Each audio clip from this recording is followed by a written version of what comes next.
Hello, welcome to When the Smoke Clears. I am the Recovery Plug. What's happening, everybody? I hope everybody's doing good today. I know my day's going great. Another day sober, another day in this world of positivity, creativity, and just sobriety, man. It's great. It's just another great day to be alive. I really appreciate you guys watching my video podcast. But before we get started with today's video, I would please join me in a moment of silence, followed by a serenity prayer for the addict who still suffers. So if you would, please, a moment of silence.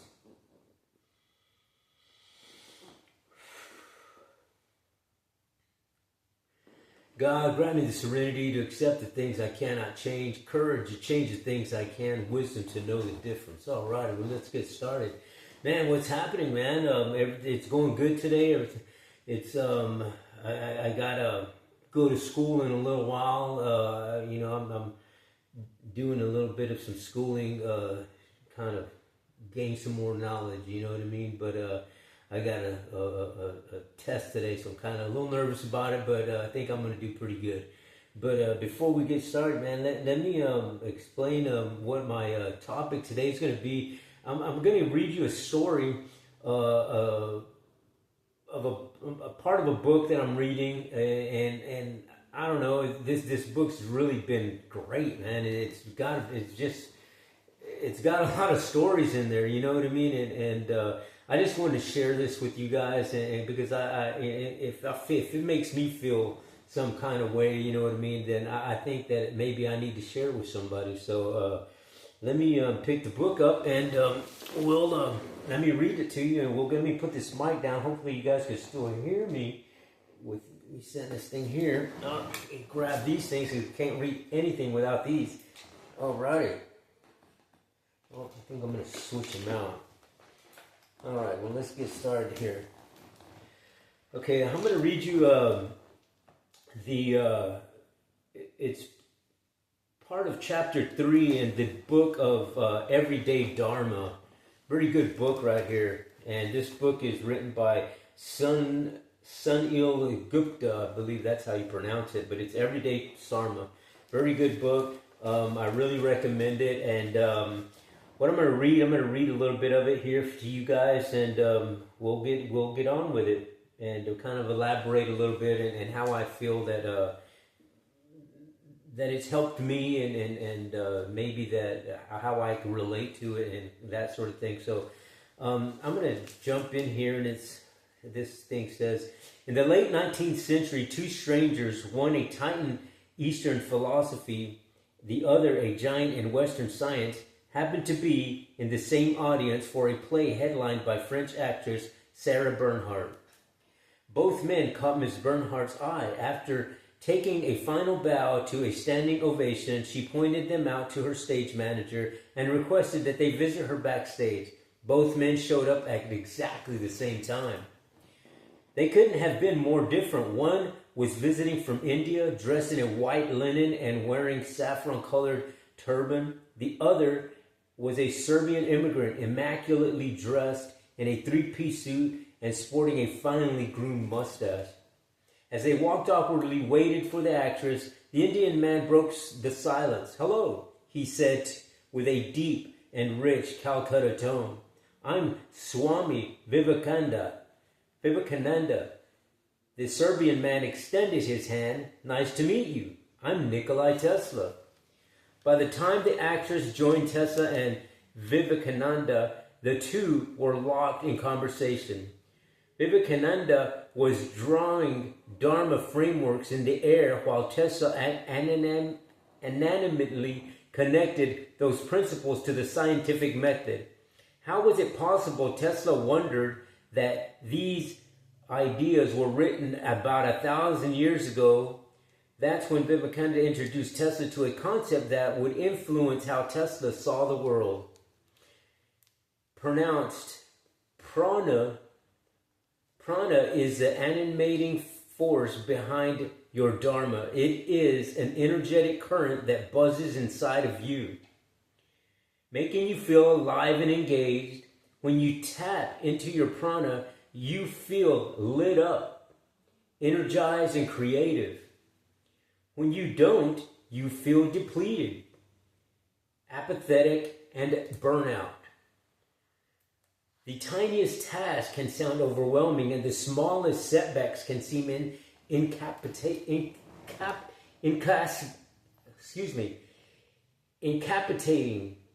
Prana offers an extraordinary source of energy, and it isn't even something you need to go find. Just like your Dharma, it is already inside of you. Yet we often ignore this natural supply of energy, relying instead on hustle and grit to squeeze more time into our schedule. While your time is limited resource, your prana is limitless. There are only so many hours in the day, but there's no ceiling to the creative energy you can bring to a single hour. You and I both know what it is like to spend a lot of time on something and get very little done. We also know that one lit up hour can sometimes equate to a week's worth of creativity. Alrighty, well, that's where we stop. And, man, when I'm reading this, when I read it the first time, and man, it just made me think, like, how many times have I felt depleted of my energy, depleted of moving on with my life, moving to that next chapter? How many times have I felt just stagnant and stuck? You know what I mean? And now I understand that when I'm feeling like that, my prana is gone. It's stagnant. It's dormant, if you will. And that's because I'm allowing things, my environment, to influence my thought process to stay in that negative realm. You know what I mean? And it's stated there that, sometimes just 1 hour of this enlightenment feeling of this energy that you get that gives you this creativity and stuff like that, it to me, those to me, it makes me think of the hour that I spend at a NA meeting or an AA meeting or a peer support group, or the hour I spend in my music therapy. When I take a little bit of time to do something like that, it gives me this boost of energy, of karmic, spiritual, and positive energy that I want to come and do a podcast and share the message, and it gets me through my day, and it doesn't keep me bound down to the stronghold of addiction or depression or anger or sadness or just the hustle and bustle of everyday life. You know what I mean? It's just in that mode that you just can't get out of, and you just feel suffocated in a sense.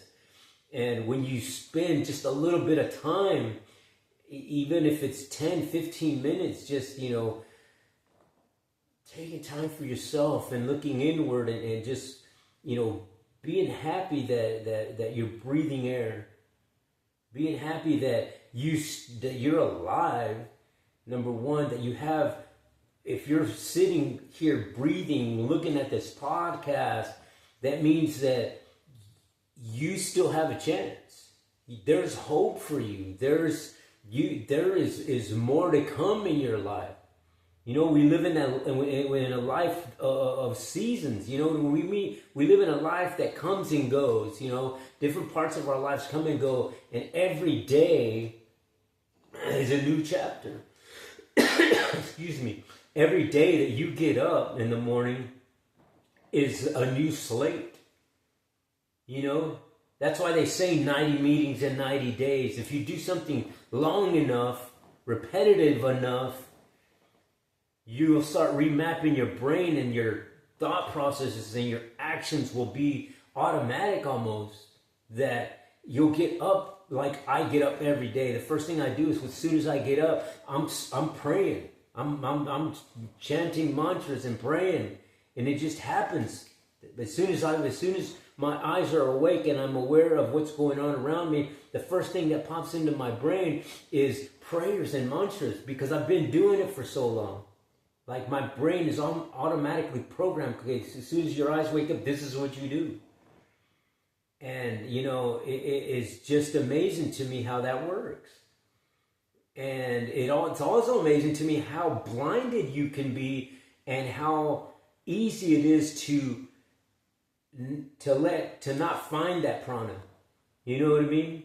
Because I've been there. I've been in those situations where I was just so depressed or so mad or so sad and so just bound down to a stronghold. And for me, it was drug addiction and PTSDs and childhood traumatic experiences and just depression and anger and just all sorts of emotional things that were coming out of my head. And in turn, my actions were all negative. So it's just amazing how I allowed myself to go that long without recognizing that I still had the Dharma, the Prana inside of me. And I always had it.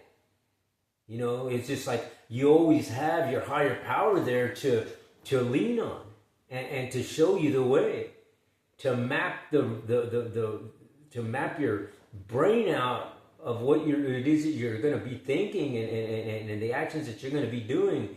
And for me, it was a long time, man, a long time that I was just stuck and didn't know. It's not that I didn't know, I was blinded by the environment that I was in. I allowed myself to waller in the environmental misery, if you will. You know what I mean?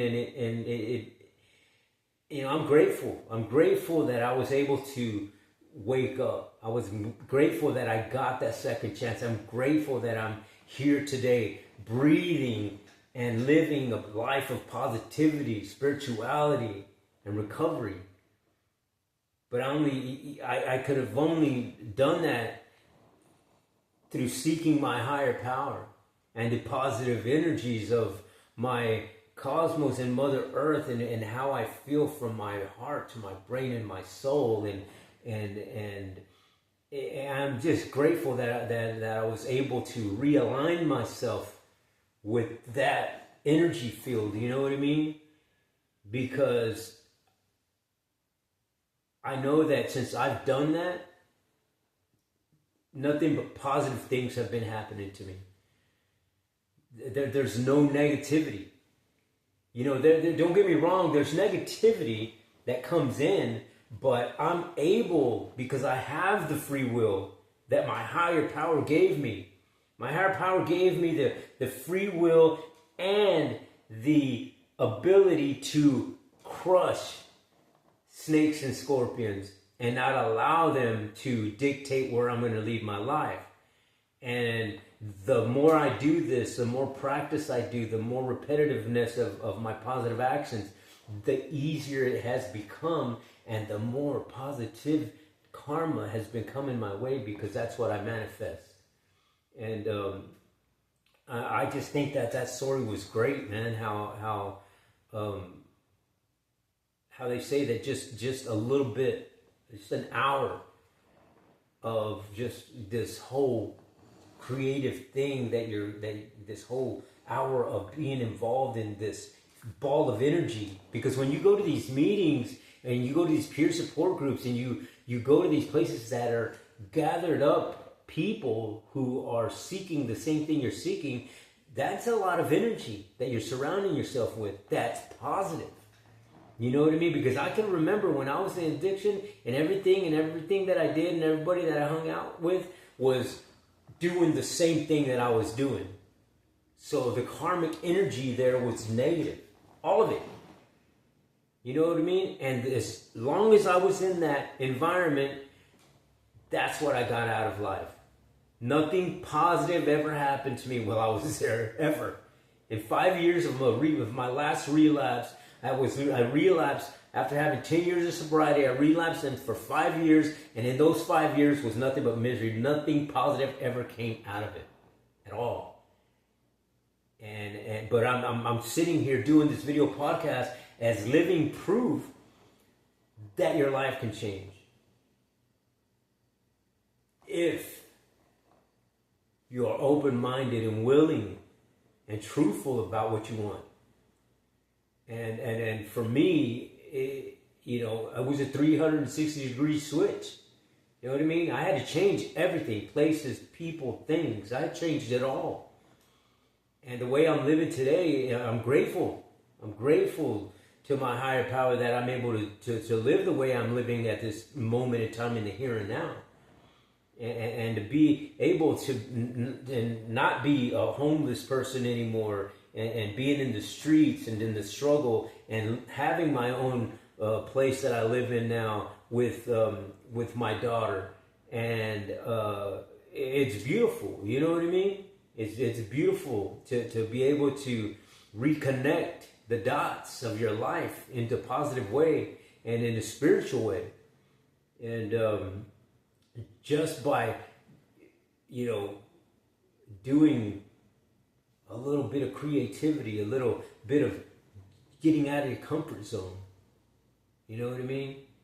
But doing this on a repetitive basis, man, you'll realize that your life starts changing, and it's weird because sometimes it's just changing and you don't even know it. Things just happen, but because you're not bound down to this stronghold, you're able to see the things that have been passing you by this whole time. You know what I mean? And having the free will to pick and choose the things that keep you aligned with that positive energy field is just beautiful, man. And but yeah, so I just wanted to read that story to you guys and kind of share my journey of where I'm at and that sort of thing, and the things that help me, and one of the things is reading. You know what I mean? Reading and going to my peer support groups, going to my music therapy group, going to my NA groups, going to my AA groups, going to my peer support groups at the VA. I mean, it's just beautiful, man. And and going back to school, go figure. You know what I mean? So knowledge is always good. So but yeah, so I just wanted to throw that out there, share that with you guys this beautiful Friday, and hope that this is an encouraging thing for somebody. Hopefully it just helps out somebody, because ultimately that's the goal, right? Is to help as many people to bring them on this side to the world of positivity, recovery, spirituality. You know what I mean? So, but I can only do that by sharing the message, and that's why I do it, and I can't do it without your help. And the more people that watch these video podcasts, the more people we can get a hold of and help out. So that's the ultimate goal, right? So if you would please at this time give me a thumbs up, hit that bell, hit that subscribe button. Just know that when you do hit that subscribe button, that you'll be helping out another veteran, another person dealing with childhood traumatic experiences, another person dealing with depression, anger, suicidal thoughts, and drug addiction. Because my friends, I've dealt with all those things, and I'm living proof that life can change. And I guess that's going to be it for this episode on When the Smoke Clears. I am the Recovery Plug.